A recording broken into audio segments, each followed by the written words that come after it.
Le très gros avantage du César, c'est sa mobilité. Le système peut être mis en œuvre en 2 minutes 40. Cette mobilité accrue permet au César de ne pas être détecté par les contre-batteries, donc en fait les détections ennemies qui vont retrouver la position du tireur. Les coordonnées de l'objectif descendent directement de la chaîne Atlas, donc la chaîne de commandement de l'artillerie de l'armée de terre française, arrivent dans les ordinateurs du César et du coup permettent directement de pointer le tube en direction de l'objectif visé.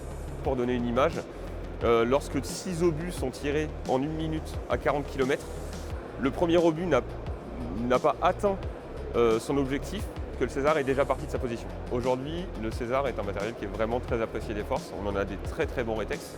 Nous, la DGA, du coup, Direction Générale de l'Armement, on prépare justement l'avenir du César avec le César NG, appelé par Nexter MK2. Le César NG, lui, va avoir une mobilité accrue, donc on va doubler la puissance du moteur. On ne va pas gagner de la vitesse avec un moteur plus puissant. L'objectif, c'est surtout de pouvoir emporter plus de masse. On va avoir un blindage natif sur la cabine qui va protéger l'équipage qui est dedans. Aujourd'hui, le blindage est beaucoup plus léger sur le César actuel. Comme on va blinder la cabine, le camion va forcément être plus lourd.